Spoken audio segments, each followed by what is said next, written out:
Hello નમસ્કાર મિત્રો, good evening. I hope તમે બધા ફાઇન હશો અને તમારા માટે ગુડ ન્યૂઝ છે. એ પહેલાં જે પણ નવા મિત્રો છે એમને ખાસ વિનંતી કે ચેનલને લાઇક શેર અને સબસ્ક્રાઈબ કરી લે.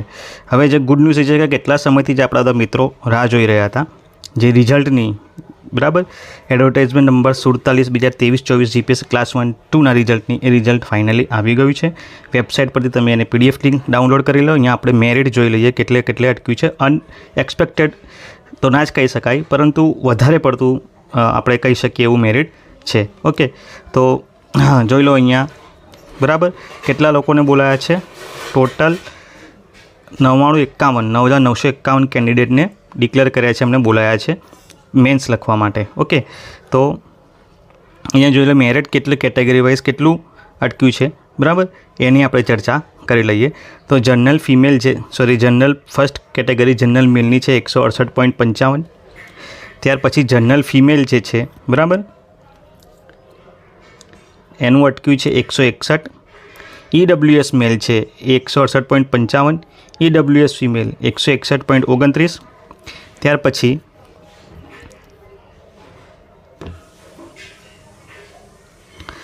SCBC મેલ 168.55. SCBC female 161.29. SC મેલ 168.55. SC female 161.29. અને ત્યાર પછી ST મેલ, બરાબર,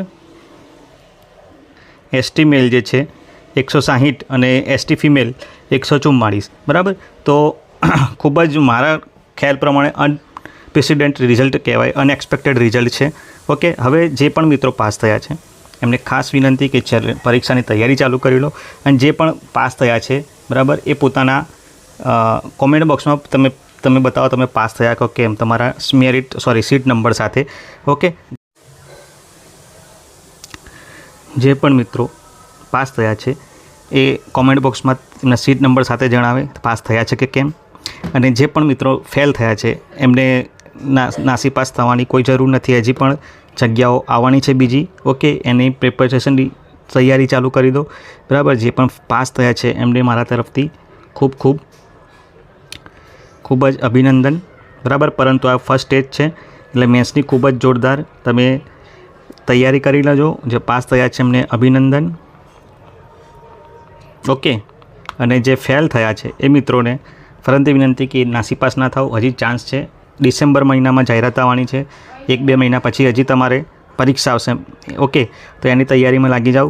એની પ્રિપેરેશન આગળ કેવી રીતે કરવી એ હું લઈને આવીશ. તો નાસીપાસ થયા વગર આમ પણ રિઝલ્ટ હંમેશા અનએક્સપેક્ટેડ જ હોય છે, એ માનીને આગળ ચાલીએ અને નવી તૈયારીઓ કરીએ. પાસ થયેલા મિત્રોને ફરીથી અભિનંદન. નપાસ થયેલા મિત્રોને મીન્સ કે ક્વોલિફાઈ નથી થયા એવા મિત્રોને ફરીથી વધારે મહેનત સાથે ફરીથી ક્વોલિફાઈ થાવ એવી શુભકામનાઓ સાથે ફરીથી મળીએ. Thank you. ચેનલને લાઇક